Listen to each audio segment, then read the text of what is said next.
Hello friends, welcome back to my YouTube channel Gayatri biology. तो आज हम पढ़ेंगे काउंटर करंट मैकेनिज्म के बारे में। तो काउंटर करंट मैकेनिज्म को समझने से पहले हमें इस डायग्राम को समझना पड़ेगा। तो इस डायग्राम में देखिए double membrane cup like structure है जिसको हम बॉमन कैप्सूल बोल रहे हैं। उसके अंदर टफ्ट ऑफ कैपिलरीज होती हैं जिसको हम ग्लोमेरुलस बोल रहे हैं। और ग्लोमेरुलस में जो ऑक्सीजनेटेड ब्लड को जो आर्टरी लेके आएगी उसको हम एफरेंट आर्ट्रियोल बोलेंगे, और जो डीऑक्सीजनेटेड ब्लड को लेके जाएगी उसको हम एफरेंट आर्ट्रियोल बोलेंगे। तो एफरेंट आर्ट्रियोल क्या है, वो एक्सटेंड हो जाती है, ठीक है, और हेनले लूप के पैरेलली रन करती है जिसको हम वॉसा रेक्टा बोल रहे हैं। तो वॉसा रेक्टा और कुछ नहीं, वॉसा रेक्टा एफरेंट आर्ट्रियोल ही है, ठीक है। उसके बाद हेनले लूप में जब हम आते हैं तो हेनले लूप जो है उसके दो लिम्ब होते हैं। एक तो डिसेंडिंग लिम्ब होता है जो नीचे की तरफ है, ये वाला जो है वो डिसेंडिंग लिम्ब है। एक असेंडिंग लिम्ब है जो ऊपर की तरफ ऐसे जा रहा है, वो असेंडिंग लिप है, इसको हम बोले हेनले लूप। फिर होता है प्रॉक्सिमल कन्वोल्यूटेड ट्यूब जो रीएब्जॉर्प्शन में हेल्प करता है, डिस्टल भी रीएब्जॉर्प्शन में हेल्प करता है। तो ये जो प्रॉक्सिमल और डिस्टल कन्वोल्यूटेड ट्यूब है ये होते हैं तुम्हारे कॉर्टेक्स रीजन में, और जो हेनले लूप होता है वो होता है तुम्हारा मेडुला रीजन में। ये होती है कलेक्टिंग डक्ट डीसीटी, यानी डिस्टल कन्वोल्यूटेड ट्यूब जिस ट्यूब में ओपन होती है उसको हम बोलते हैं कलेक्टिंग डक्ट, ठीक है। उसके बाद ये डायग्राम देखें।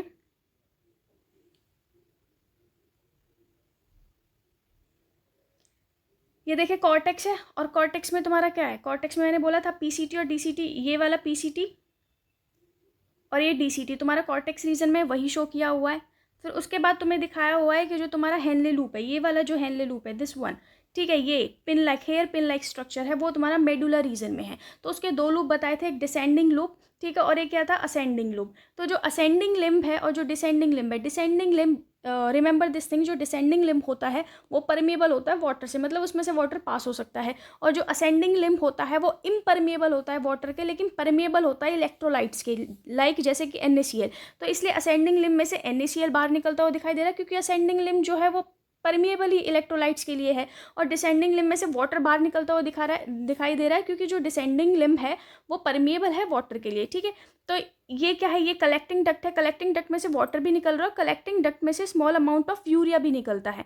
तो जब small amount of urea collecting duct में से निकलेगा तो ये क्या करता है, मेडुला, जैसे यूरिया रिलीज हुआ कलेक्टिंग डक्ट्स में से तो वो मेडुला रीजन में पहुंचा, ठीक है। तो यूरिया जो है वो असेंडिंग लिम्ब में चला जाएगा। यहाँ से देखो ये कलेक्टिंग डक्ट से निकल रहा है यूरिया, और ये क्या जा रहा है, ये असेंडिंग लिम्ब में जा रहा है। तो ये ऐसे यहाँ पे जाएगा और फिर कलेक्टिंग डक्ट में आ जाएगा, फिर बाहर निकलेगा मेडुला रीजन में, फिर असेंडिंग लिम्ब में जाएगा, फिर तो ये इस तरीके से चलता रहता है। ऐसा इसलिए होता है क्योंकि इसको मेडुला की ऑस्मोलरिटी मेंटेन करनी होती है हमें। तो इसलिए यूरिया क्या है, कलेक्टिंग डक्ट से निकलता है, फिर असेंडिंग लिम्ब में, देन कलेक्टिंग डक्ट, इस तरह से चलता रहता है। अब काउंटर करंट मैकेनिज्म के बारे में हम समझेंगे।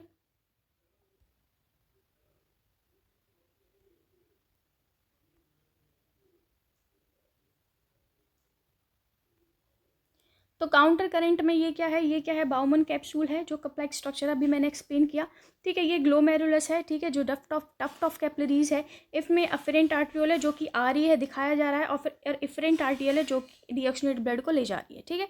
इतना क्लियर है। अब ये देखो, ये वाली जो है ये हेनले लूप है, ये क्या है, डिसेंडिंग लिम्ब हेनले लूप की, और ये क्या है, असेंडिंग लिम्ब, और ये क्या है, कलेक्टिंग डक्ट, ये वाली कलेक्टिंग डक्ट होगी। ये वाला कॉर्टेक्स रीजन है, ये मेडुला है, और ये वॉसा रेक्टा है, ये वॉसा रेक्टा का डिसेंडिंग लिम्ब है, ये वॉसा रेक्टा का डिसेंडिंग लिम्ब है, और ये वॉसा रेक्टा का असेंडिंग लिम्ब है, ठीक है। इतना यहाँ से ध्यान रखना। अब मैंने बोला था कि जो असेंडिंग लिम्ब है वो NaCl के परमिएबल होता है, ठीक है, और जो डिसेंडिंग लिम्ब होता है वो वाटर परमिएबल होता है। तो जैसे ही हम नीचे बात करें, हमें यहाँ पे ऑस्मोलरिटी मेंटेन करनी है। ऑस्मोलरिटी का मतलब है सॉल्यूट की कंसनट्रेशन ज़्यादा होनी चाहिए और वाटर की कंसनट्रेशन कम होनी चाहिए। फॉर एग्जाम्पल, ये बीकर है, अगर मैं इसमें कहूँ इतना वाटर है और ये जो है ये सॉल्यूट के पार्टिकल्स हैं, ठीक है। तो अब मैं बोलूँ कि सेम ही बीकर है, ये बीकर है, इसमें सॉल्यूट के पार्टिकल तो उतने ही हैं, इतने ही हैं 10, जैसे सपोज इसमें 10 थे तो इसमें भी 10 है, लेकिन इसमें वाटर कम हो गया है, तो बेसिकली सॉल्यूट की कंसनट्रेशन ज़्यादा हो जाएगी। तो वो है ऑस्मोलरिटी। ऑस्मोलरिटी मतलब सॉल्यूट की कंसनट्रेशन को हमें ज़्यादा रखना है, ठीक है। समझने के लिए इतना याद रखें। तो यहाँ पे क्या है, ये डिसेंडिंग लिम्ब जो है यहाँ वाटर के परमिएबल है, तो जैसे यहाँ पे पार्टिकल्स नीचे आ रहे हैं तो ये देखो H2O बाहर निकलता हुआ दिखाई दे रहा है। तो यहाँ पे ऑस्मोलरिटी 300 है, ठीक है। तो जैसे जैसे हम डिसेंडिंग लिम्ब में नीचे मूव करेंगे तो वाटर बाहर निकलेगा, और वाटर बाहर निकलेगा तो इसका मतलब सॉल्यूट की कंसनट्रेशन बढ़ रही होगी ना। तो इसलिए यहाँ पे फिर 600 हो गई, और फिर 800 हो गई, फिर 1000, और फिर यहाँ पे 1200 हो गई, ठीक है। तो मेडुला रीजन में 1200 हो गई ऑस्मोलरिटी, ठीक है। तो जैसे फिर हम असेंडिंग लिम्ब में मूव करेंगे, असेंडिंग लिम्ब किसके परमिएबल होता है, असेंडिंग लिम्ब NaCl के परमिएबल है, ठीक है। अब हेनले लूप में क्या होता है, ये बड़ा चालाक है, मतलब वाटर तो चाहिए ही चाहिए मुझे, मतलब वाटर तो बाहर निकाल दिया, ठीक है। अब मुझे NaCl भी चाहिए, ठीक है। तो मेडुला ने क्या किया, मुझे NaCl भी चाहिए और मुझे H2O भी चाहिए, तो यहाँ से इसने H2O ले लिया, ठीक है। तो यहाँ पे क्या आ गया, ऑस्मोलरिटी बढ़ गई क्योंकि सॉल्यूट के पार्टिकल ज़्यादा हो गए। अब जब असेंडिंग लिम्ब में ऊपर ऊपर मूव करेंगे तो ये तो परमिएबल है NaCl के लिए, तो यहाँ से NaCl निकलेगा, ठीक है। NaCl भी मेडुलर रीजन में चला जाएगा, तो ये क्या है, NaCl निकल रहा है, मतलब सॉल्यूट के पार्टिकल निकल रहे हैं, इसलिए ऊपर जाते हुए ऑस्मोलरिटी डिक्रीज हो रही है, ठीक है। तो यहाँ हो गई 200, ठीक है। अब ये यहाँ पे मूव करा कॉर्टेक्स रीजन में, क्योंकि अब कॉर्टेक्स रीजन है, फिर उसके बाद कलेक्टिंग डक्ट में आएगा, तो कलेक्टिंग डक्ट में नीचे आते आते ये क्या होता है, H2O मूव करता है, H2O जो है बाहर निकलता है, अब H2O वापस जा रहा है, तो इसका मतलब सॉल्यूट के पार्टिकल्स बढ़ रहे हैं, तो नीचे आते हुए फिर जो है तुम्हारी ऑस्मोलरिटी बढ़ गई। और ये यूरिया वाला कंसेप्ट अभी मैंने समझाया कि कलेक्टिंग डक्ट में से यूरिया बाहर निकलेगा, फिर वो असेंडिंग लिम्ब में जाएगा, फिर इस तरीके से इसकी साइकिल चलती जाएगी, तो ये ऑस्मोलरिटी को मेंटेन करने के लिए होता है, ठीक है।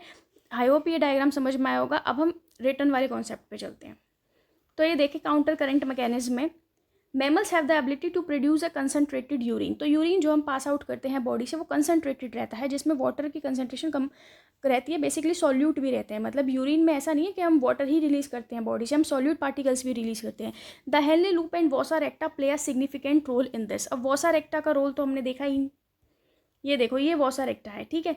तो जैसे असेंडिंग लिम्ब जो था हेनले लूप में, उसमें उसने NaCl पास किया, ठीक है।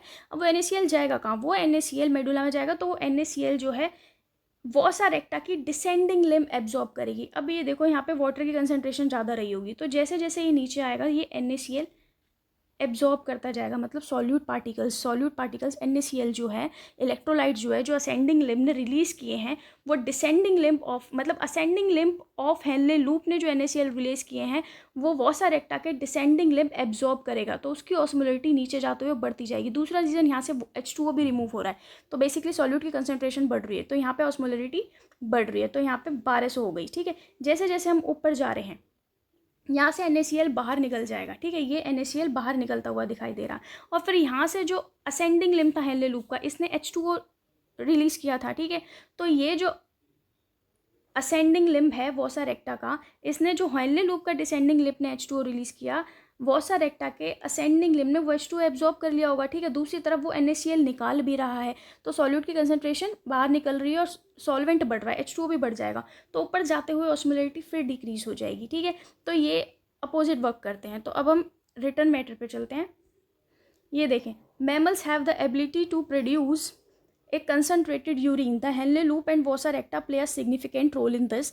The flow of filtrate in the two limbs of Henle loop, मतलब descending limb और ascending limb की बात कर रहा है, is in opposite direction, बिल्कुल opposite direction में, एक नीचे की तरफ है एक ऊपर की तरफ है, thus forms a counter current. The flow of blood through the two limbs of Vossa recta, और जो वॉसा रेक्टा के 2 लिम्स थे ना, वो भी तो थे असेंडिंग लिम्स और डिसेंडिंग लिम्ब, ठीक है, वो भी काउंटर करंट पैटर्न में मूव करते हैं। The proximity between the Henle loop and vasa recta as well as the counter current in them help in maintaining than increase osmolarity towards the inner medullary interstitium.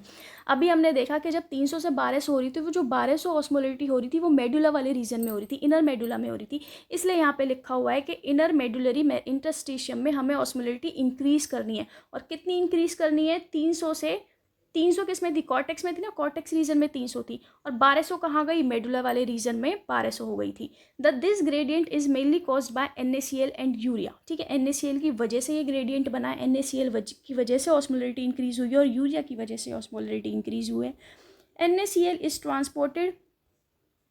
NaCl is transported by the ascending limb of Henle loop, बिल्कुल सही है, ascending limb तो NaCl के लिए permeable है, तो NaCl ही release होगा वहाँ से, ठीक है। तो NaCl is transported by the ascending limb of Henle loop which is exchange with the descending limb of vasa recta. मैंने अभी समझा है कि जैसे हम ऊपर मूव करेंगे, जैसे हम यहाँ पे देखें, जैसे हमने ऊपर मूव किया, जैसे हम असेंडिंग लिम्ब में मूव किए, वहाँ से जो NaCl निकला वो NaCl वॉसा रेक्टा के डिसेंडिंग लिम्ब ने एब्जॉर्ब किया है, ठीक है। तो यहाँ पे यही लिखा हुआ है, this grade NaCl is transported by the ascending limb of loop of Henle which is exchange with the descending limb of vasa recta. NaCl is return to the interstitium by the ascending portion of the vasa recta. फिर वो NaCl जो इसने absorb किया था, किसने, descending limb of वॉसरेक्टा ने NaCl absorb किया ना, तो वो NaCl वापस मिल जाएगा मेडुलरी रीजन में, किससे, असेंडिंग लिम्ब से। अब वो असेंडिंग लिम्ब से NaCl बाहर आ गया, ठीक है।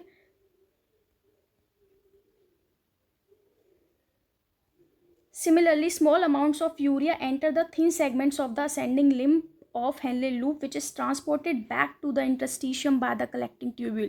इसके कहने का मतलब यही है कि कलेक्टिंग डक्ट जो है, ये वाली कलेक्टिंग डक्ट थी ना हमारी, ये कलेक्टिंग डक्ट थी, तो कलेक्टिंग डक्ट से स्मॉल अमाउंट ऑफ यूरिया भी रिलीज हो जाए तो जो ट्रांसपोर्टेड बैक हो जाता है कहाँ पे, असेंडिंग लिम्ब में, फिर